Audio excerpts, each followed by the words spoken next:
ये कहानी कश्मीर में रहने वाले एक बच्चे की है। वो फोन पर अक्सर अल्लाह से बात करता है और वो बार बार अपने अल्लाह से एक ही चीज मांगता है।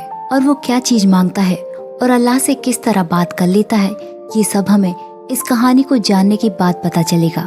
तो आइए देर न करते हुए कहानी शुरू करते हैं। इस कहानी में आपको कश्मीर की औरतों का दर्द भी मालूम पड़ेगा कि उनके पति अचानक से कहाँ गायब हो जाते हैं और उनके जाने के बाद उनके परिवार के क्या हालात होते हैं। ये सब हम इस कहानी में जानेंगे। कहानी की शुरुआत में हम रहमत अली नाम के एक आदमी को देखते हैं जो कि नाव बनाने का काम करता है। रहमत को काम करते हुए अक्सर देर हो जाया करती है।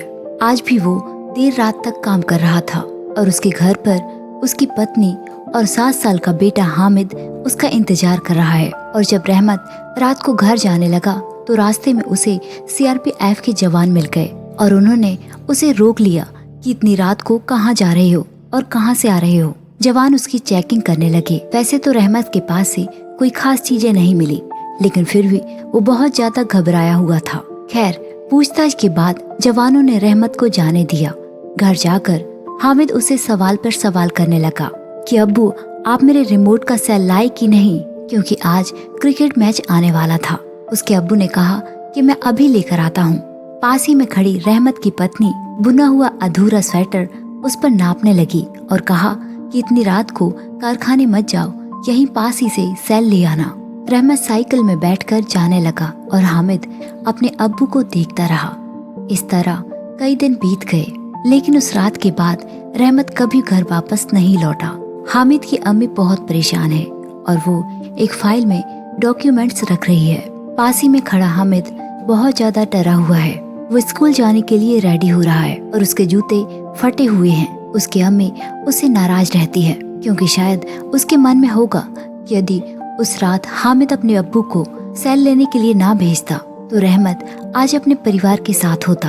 वो कहाँ गया, किसी को उसकी खैर खबर नहीं है। हामिद ने अपनी अम्मी से कहा कि मेरे जूते सिलवा दो, लेकिन उसकी अम्मी ने उसकी बात का कोई जवाब नहीं दिया। उन्हीं डॉक्यूमेंट्स के पास हामिद को अपने अब्बू का एक फोटो मिलता है और वो उसे अपनी जेब में रख लेता है और फिर वो अपनी अम्मी के पीछे पीछे जाने लगा। वो अपनी स्कूल बस में बैठकर अपनी अम्मी को देखता रहा कि शायद उसकी अम्मी उसे देखेगी और उसे बाय करेगी, लेकिन इशरत दूसरी बस में बैठकर हामिद को बिना देखे वहाँ से चली गई। हामिद अपने अब्बू को याद करता है कि उसके अब्बू किस तरह उसे स्कूल के लिए छोड़ने आते थे। एक दिन उसके अब्बू उसे स्कूल छोड़ने के लिए वहाँ पर आए थे। उसने सामने से आते हुए अनजान शख्स के जनाजे को कंधा देने चला गया और इतने में हामिद की बस चली गई। हामिद अपने अब्बू से पूछने लगा कि आप क्या कर रहे थे। उसने कहा कि जब कोई अल्लाह के पास चला जाता है तो उसे दफन करना जरूरी होता है ताकि हम उसे भूल सकें। और फिर वो हामिद को स्कूल नाव से लेकर गया। दोनों ने बहुत अच्छा वक्त गुजारा और यहाँ हामिद की अम्मी इशरत थाने के बाहर अपनी बारी आने का इंतजार कर रही है। पास ही में कुछ औरतें बैठी हुई हैं। इशरत की तरह वो भी अपने पति की तलाश में यहाँ आई हैं, पर उन्हें इस लाइन में लगे हुए सालों बीत गए, लेकिन उनकी उम्मीद अभी तक बरकरार है। खैर, तभी दरोगा बाहर आकर कहता है कि आज बड़े साहब मीटिंग में बिजी हैं, कल आना। वो सभी औरतें बहुत दूर दूर से आई हुई थी और उन्हें हर दिन इसी तरह मोड़ दिया जाता है। उनकी परेशानी बहुत बड़ी है, लेकिन सुनने के लिए यहाँ कोई भी नहीं है। और अगले सीन में हमें दिखाया जाता है कि सीआरपीएफ के जवानों को हर दिन यहाँ के लोकल लोगों का पथराव झेलना पड़ता है। उन्हीं में से एक सिपाही जिसका नाम है अभय, वो बहुत ज्यादा गुस्से में आ जाता है क्योंकि उन्हें ये सब रोज झेलना पड़ता है। वो लोगों की यहाँ मदद करने आते हैं, लेकिन वही लोग उन्हें अपना दुश्मन मानते हैं। अभय उन लोगों को मारने के लिए जाता है, तभी उसके साथी उसे रोक लेते हैं। अगले सीन में हम देखते हैं कि हामिद अपनी अम्मी से सवाल कर रहा था। वो एक शादी का कार्ड देखकर कहता है कि 786 क्या है। उसकी अम्मी उसे बताती है कि अल्लाह का नंबर है। हामिद ये बात सुनकर हैरान रह गया और कहने लगा कि क्या अल्लाह का भी नंबर होता है और हमारे अब्बू अल्लाह के पास क्यों चले गए। ये सुनकर इशरत अंदर से बिल्कुल हिल गई। तभी उसे थाने से एक फोन आता है एक लाश की पहचान करने के लिए। इशरत वहाँ जाते हुए बहुत ज्यादा घबराई हुई थी। उस बॉडी की पहचान करने के लिए और भी औरतों को बुलाया गया था और फिर इशरत का नंबर आता है। उस बॉडी को देखने के बाद इशरत को पता चलता है कि वो बॉडी रहमत की नहीं है और वो खुदा का शुक्र मनाती है। और अगले दिन रहमत के दोस्त के यहाँ शादी थी, जिसके साथ वो कारखाने में काम किया करता था। हामिद की अम्मी उनके परिवार से बात करने लगी कि रहमत की जगह हामिद को काम पर रख लो, क्योंकि मेरे अकेले का घर चलाना बहुत ही मुश्किल है। और उन लोगों ने हामिद को काम पर रखने के लिए हाँ कर दी। उनके घर में घूमते हुए हामिद की नजर वही कुर्सी पर पड़ी जिस पर बैठकर उसके अब्बू ने फोटो खिंचवाई थी, और वो जाकर उसी कुर्सी में बैठ गया और अपने अब्बू को याद करने लगा। तभी वहाँ पर उसके अब्बू का दोस्त अब्बास वहाँ पर आया। वो उसे कहने लगा कि तुम्हारे अब्बू जन्नत के कामों में मशरूफ हैं। और हामिद मासूम से सवाल उनसे करने लगा। अगले सीन में हम देखते हैं कि इशरत कपड़े सी रही है, लेकिन उसे समय पर पैसे नहीं मिलते। इस बात से वो बहुत ही ज्यादा परेशान है। अपनी अम्मी को परेशान देखकर हामिद उसे कहने लगा कि अम्मी, कल से मैं भी कारखाने जाऊंगा, क्योंकि अब्बू अकेले ही जन्नत की मरम्मत कर रहे हैं, इसलिए उन्हें इतना वक्त लग रहा है। इशरत उसे फिर से डांटने लगी कि ये सब फालतू की बातें तुम्हें कौन सिखाता है। हालात से मजबूर होकर इशरत ने अपने बेटे को वही बक्सा थमा दिया जिसे ले जाकर रहमत काम किया करता था। अपने अब्बू का बक्सा खोलकर हामिद एक एक चीज को बड़ी गौर से देखने लगा, और फिर उसने एक हथौड़ा निकालकर अपने जूते पर एक कील ठोक दी और उसे उसका जूता सही हो गया। और उस बक्से में उसे एक डायरी मिली जिसमें वही नंबर लिखा है 786, और उसमें उसे एक फोन भी मिला। वो फोन लेकर हामिद भागते हुए एक दुकान पर गया। उसे पता चला कि किसी से बात करने के लिए इसमें 10 रुपए का बैलेंस डलवाना होगा, तभी वो किसी से बात कर पाएगा। अब उसके पास इतने पैसे नहीं थे, इसलिए मायूस होकर वो घर की तरफ लौट गया। और यहाँ हम अभय को देखते हैं। एक बार उसने आतंकियों की गाड़ी में गोली चलाई और उसके हाथों एक बच्चा मारा गया था। वो बात उसको आज तक परेशान कर रही है। वो उस गिल्ट से अपने आप को कभी बाहर नहीं निकाल पाया। उसके दोस्त ने उसे समझाया कि यदि भगवान ने हमें बोझ दिया है तो उसका हल भी वही बताएगा। और यहाँ हम हामिद को एक भिखारी के सामने देखते हैं। वो उसके पास जाकर बैठ गया और कहने लगा कि तुम अल्लाह के नाम पर पैसे मांग रहे हो, मुझे भी अल्लाह से बात करनी है, क्या तुम मुझे इनमें से कुछ पैसे दे दोगे? भिखारी को उसकी बात पर हंसी आ गई और उसने उसे पैसे दे दिए और भागते हुए फिर से दुकान गया और उसने अपने फोन पर रिचार्ज कराया। घर लौटते हुए उसे देर हो गई। इस बात पर उसकी अम्मी उसे डांटने लगी। हामिद रोता हुआ ऊपर चला गया और अपने सिर पर टोपी लगाकर उस फोन पर 786 नंबर डायल करने लगा, लेकिन वो नंबर नहीं लगा। अगले दिन वो फिर से उसी दुकान पर गया और कहने लगा कि ये फोन काम नहीं कर रहा। दुकानदार ने उससे नंबर पूछा। हामिद ने वही 786 नंबर उसे बताया। दुकानदार ने कहा कि ये नंबर गलत है, किसी को फोन करने के लिए 10 अंकों का नंबर चाहिए। लेकिन हामिद को ये समझ नहीं आ रहा कि वो बाकी के नंबर कहाँ से लाए। रास्ते में उसे कोचिंग सेंटर का एक पेपर मिला जिसमें किसी का मोबाइल नंबर भी लिखा हुआ है। उस नंबर को देखकर उसके दिमाग में एक आइडिया आया और उसने सबसे पहले 9 नंबर लगाया और 3 बार 786 डायल किया। और दूसरी तरफ हम सीआरपीएफ के जवान अभय को देखते हैं। उसे एक अनजान नंबर से कॉल आती है और ये कॉल हामिद की थी। वो कहने लगा कि मुझे अल्लाह से बात करनी है, क्या ये अल्लाह का नंबर है? अभय ने उसे रॉन्ग नंबर कहकर फोन काट दिया। मायूस होकर हामिद ऊपर अल्लाह की तरफ देखने लगा और वहाँ से वो सीधा अपने अब्बू के कारखाने गया। वो कारखाना उसके अब्बू के दोस्त का था। वो कहने लगा जब मैं काम करूँगा तभी अल्लाह मियाँ मुझसे बात करेंगे, शायद वो मुझसे नाराज हैं क्योंकि मैं कोई काम नहीं करता। और फिर वो वहीं पर काम सीखने लगा। रात को फिर से हामिद ने उसी नंबर पर कॉल किया। अभय बहुत ज्यादा खांस रहा था। हामिद कहने लगा कि अल्लाह आपकी तबीयत बहुत ज्यादा खराब है और फिर उसने फोन काट दिया। हामिद अपने अब्बू का शॉल उठाकर भागते हुए मस्जिद में गया और वहाँ पर वो शॉल रख दी और फिर वापस आकर उसने अभय को ये सारी बात बताई कि मैंने आपको शॉल दे दी है, आप उसे ओढ़ लीजिए। ये बात सुनकर अभय भी हैरान रह गया। जब उसने सुबह जाकर शॉल को देखा तो वो शॉल उस भिखारी ने ओढ़ी हुई थी।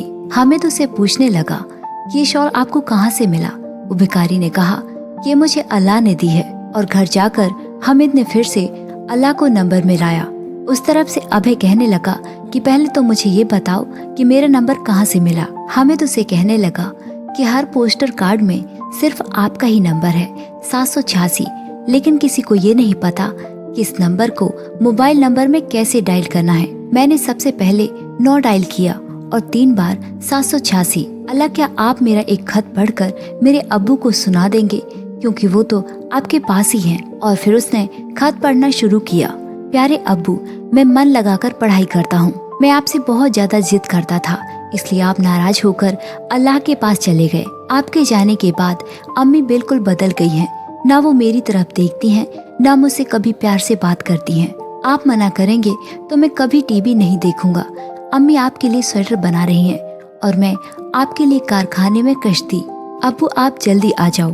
आपका हामिद। उसकी मासूमियत भरी बातें सुनकर अभय की आंखों में आंसू आ गए।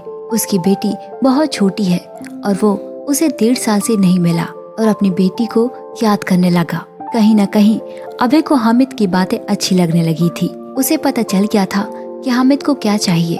हामिद दिन भर कारखाने में काम करता और उसे दिन के 100 रुपए मिलते। घर जाकर रात में वो अल्लाह से बात करता और उसके पास एक फोन भी है। इस बारे में उसकी अम्मी को कुछ भी नहीं पता। उसने बताया कि वो अब्बू के आने से पहले उनकी कश्ती को लाल रंग करना चाहता है और वो अपनी अम्मी से छुपाकर पैसे भी जमा कर रहा है। वो दिन भर के आधे पैसे अपनी अम्मी को देता है और कुछ पैसे वो बचा लेता है। आज रास्ते में हामिद को अब्बास मिला और उसने कहा कि कश्मीर की आजादी के लिए तुम्हें पहाड़ी के उस पार जाना होगा। अब अभय को हामिद के अब्बू के बारे में सब कुछ पता चल चुका था, इसलिए वो उसकी मदद करना चाहता था। वो थाने जाकर रहमत अली नाम के आदमी की खोज करने लगा। वहाँ बैठा दरोगा कहने लगा कि लापता केस इतने हैं कि ये कभी खत्म ही नहीं होंगे। बस काम चल रहा है, इतना काफी है तुम्हारे लिए जानना। लेकिन ये सब लापरवाही देखकर अभय उस पर चिल्लाने लगा। हामिद फोन पर फिर से कहने लगा कि अल्लाह मियाँ, मेरे अब्बू कब आएंगे? क्या आपकी बात उनसे हुई है? अभय ने कहा कि हाँ हुई है। हामिद उससे कहने लगा कि यदि अब्बू वापस नहीं आए तो मैं पहाड़ी के उस पार चला जाऊंगा जहाँ अब्बास मुझे ले जाना चाहता है। इस बात पर अभय उसे डांटने लगा और कहा कि इस बार तुम्हारे अब्बू से मेरी बात होगी तो मैं तुम्हारी सारी शिकायतें बता दूंगा। और फिर उसने कहा कि हमारे पास तो पैसे भी नहीं है, अम्मी को उसके काम के पैसे भी नहीं मिलते। हामिद ने उसे अपनी सारी परेशानियां बताई। अभय ने हामिद से उस आदमी का नंबर मांगा जो आदमी उसकी अम्मी को पैसे नहीं दे रहा, और अगले दिन वो आदमी खुद ही उसकी अम्मी को पैसे पकड़ा गया। ये सब देखकर हामिद की अम्मी भी हैरान थी और जब हामिद ने ये सब देखा तो वो आसमान की तरफ देखकर मुस्कुराने लगा, जैसे वो अल्लाह को थैंक यू कह रहा हो। आज रास्ते में फिर से उसे अब्बास मिल गया और वो उसे एक जगह पर लेकर गया जहाँ पर कुछ बच्चों को वीडियो दिखाया जा रहा था। उस वीडियो में बच्चों के हाथों में बंदूकें हैं और वो आजादी के नारे लगा रहे हैं। पास ही में बैठे एक लड़के से हामिद कहने लगा कि ये सब गलत बातें हैं, ये सब बातें अल्लाह नहीं करते। दूसरी तरफ अभय को उसके सीनियर ने अपने पास बुलाया। वो उस दिन के हुए थाने में झगड़े के बारे में उससे बात करने लगे कि तुम्हें अपनी ड्यूटी पर ध्यान देना चाहिए, और उसे धमकी दी कि यहाँ के लोकल लोगों के मामले में मत पड़ो, नहीं तो तुम नौकरी से भी जाओगे। और अगले दिन हामिद की अम्मी के पास कुछ औरतें आईं। उन्होंने बताया कि कुछ दिन के बाद मुख्यमंत्री दौरे पर आने वाले हैं, वो भी उसके जुलूस में शामिल हो जाए, क्योंकि ये सब औरतें मुख्यमंत्री को अपनी परेशानी बताने वाली है। शायद उनकी आवाज मुख्यमंत्री तक पहुंच जाए। लेकिन इशरत इस मुद्दे को सियासी मुद्दा नहीं बनाना चाहती और उसने उन्हें रहमत की फोटो देने से इनकार कर दिया। जब वो औरतें घर से बाहर जाने लगी तो पीछे से हामिद आ गया और उसने अपने अब्बू का फोटो उन औरतों को दे दिया और कहा कि क्या इससे मेरे अब्बा वापस आ जाएंगे। इस बात का उन औरतों के पास कोई जवाब नहीं था। वो चुपचाप वहाँ से चली गयी। रात को इशरत रहमत की बुनी हुई स्वेटर उधेड़ने लगी। शायद उसकी उम्मीद भी अब टूटने लगी थी। अपनी अम्मी को इस तरह रोता हुआ देखकर वो तुरंत ही अल्लाह को फिर से उसने नंबर लगाया और वो जिद करने लगा कि आपको मेरी अम्मी की हालत पर तरस नहीं आता, मुझे मेरे अब्बू अभी चाहिए, उन्हें आप अभी भेजिए। अभय हामिद की बातों का कोई जवाब नहीं दे पाया। तभी अभय का दोस्त वहाँ पर आ गया और उसने कहा कि जल्दी चलो, बाहर एक हादसा हो गया है। अभय ने बाहर जाकर देखा तो उसका सबसे करीबी दोस्त आज शहीद हो गया, जो उसके दुख पर, गुस्से पर हर बार उसे संभालता था और उसे समझाता था। और अगले दिन मुख्यमंत्री के दौरे का दिन था। सभी औरतें अपने अपने हाथों में पोस्टर लेकर घरों से निकल पड़ी। उनके हाथों में अपने अपने रिश्तेदारों का फोटो है। उन सबको जाते हुए इशरत भी देख रही थी और उसने देखा कि उन औरतों के हाथों में रहमत का भी एक फोटो है जो हामिद ने उन्हें दिया था, इसलिए वो भी इस जुलूस में शामिल होना चाहती है। जुलूस में जाने से पहले उसने हामिद से कहा कि अल्लाह है तो लेकिन परवाह नहीं करता। हामिद ने तुरंत ही अल्लाह को नंबर लगाया। वहाँ अभय अपनी ड्यूटी पर खड़ा हुआ है। हामिद उसे कहने लगा कि आपको हमारी परवाह क्यों नहीं है, हम लोग कितनी दुखी हैं, क्या आप हमारे अब्बू को भेजेंगे या नहीं। अभय का मन अपने दोस्त की मौत पर बहुत ज्यादा दुखी था और उसने कह दिया कि मैं अल्लाह नहीं हूँ, मैं एक सिपाही हूँ जो भारत सरकार के लिए काम करता हूँ। तुम्हारे अब्बू को या तो हम में से या तो तुम में से किसी ने मार डाला है। तुम्हारे अब्बू अब मर चुके हैं और अब वो कभी वापस नहीं आएंगे। हामिद बहुत ज्यादा मायूस हो गया। उसके अब्बू के लौटने की उम्मीद अब खत्म हो चुकी थी। इतना दुख उसे तब नहीं हुआ था जब उसके अब्बू चले गए थे, लेकिन आज वो सब खत्म हो चुका है। लेकिन अभय को हामिद के दर्द का एहसास हो रहा है। उसके सामने खड़े लड़के जो बहुत कम उम्र के हैं वो नारे लगा रहे हैं। आज उनमें वो हामिद को देख रहा है। कल तक उसे उन लड़कों पर गुस्सा आया करता था, लेकिन आज बिल्कुल भी नहीं। उन सब ने किसी न किसी अपने को खोया है। उनके दिल पर कोई न कोई दुख है, इसलिए आज वो उनके सामने खड़े हुए हैं। इसलिए वो सब एक दूसरे के खिलाफ हैं। हामिद की अम्मी रहमत का एक बड़ा सा फोटो देखकर वहाँ से चली गई, क्योंकि रहमत को सियासत बिल्कुल भी पसंद नहीं थी। रास्ते में जाते हुए हामिद को सीआरपीएफ की एक गाड़ी नजर आई। वो उसे देखकर अपने हाथ में एक पत्थर उठा लिया। तभी उसे अपने अब्बू की एक बात याद आई कि जान लेने का हक सिर्फ अल्लाह को है। फिर वो भागते हुए वहाँ से चला गया। सामने से एक जनाजा आ रहा था। उसे देखकर उसे अपने अब्बू की एक बात याद आई कि उसके अब्बू ने कहा था कि जो अल्लाह के पास चला जाता है उसे दफन कर दिया जाता है ताकि हम उसे भूल सकें। अब उसे भी पता है कि उसके अब्बू कभी वापस नहीं आएंगे, इसलिए वो एक गड्ढा खोदता है और उसके अंदर अपने अब्बू का फोटो, उनके दस्तावेज और वही फोन दफन कर देता है। और आज हामिद और उसकी अम्मी को अपने अब्बू के खोने का सही मायने में एहसास हो चुका है कि अब वो कभी वापस नहीं लौटेंगे। दोनों ने यही मान लिया है। उसकी अम्मी ने अपने बेटे को गले से लगा लिया और दोनों ने इस सच को कबूल कर लिया। अब एक दूसरे के अलावा उन दोनों का इस दुनिया में कोई नहीं है। हामिद ने अपनी अम्मी से कहा कि अम्मी, मैंने अब्बू की कश्ती तैयार कर ली है, क्या आप देखने चलोगी? और फिर हामिद अपनी अम्मी को कश्ती दिखाने ले जाता है। वहाँ जाकर वो देखता है कि उसके लिए किसी ने कुछ भेजा है। उसके अंदर 2 लाल रंग के डब्बे थे। उन लोगों ने हामिद से पूछा कि तुम्हें किसने भेजा है? हामिद ने कहा कि अल्लाह ने। और यहाँ हम देखते हैं कि अब है हामिद का नंबर ट्राई कर रहा है, लेकिन अब वो नंबर कभी नहीं लगेगा। उन सभी ने एक दूसरे की जिंदगी में अपना अपना किरदार पूरा कर दिया। और आखिरी सीन में हम देखते हैं कि दोनों माँ बेटे उस लाल कश्ती में सवार हो गए और दोनों ने इस बात को अपना लिया है कि अब रहमत कभी वापस नहीं लौटेगा। दोस्तों, ये कहानी हमें कश्मीर के कई परिवारों के दर्द का एहसास कराती है और इसी के साथ ये कहानी यहीं पर खत्म हो जाती है। तो दोस्तों, ये थी हमारी आज की कहानी। हमारी कहानी आपको कैसी लगी कमेंट करके जरूर बताइए और ऐसी ही कहानियों के लिए हमारे चैनल को सब्सक्राइब कीजिए। Thanks for watching.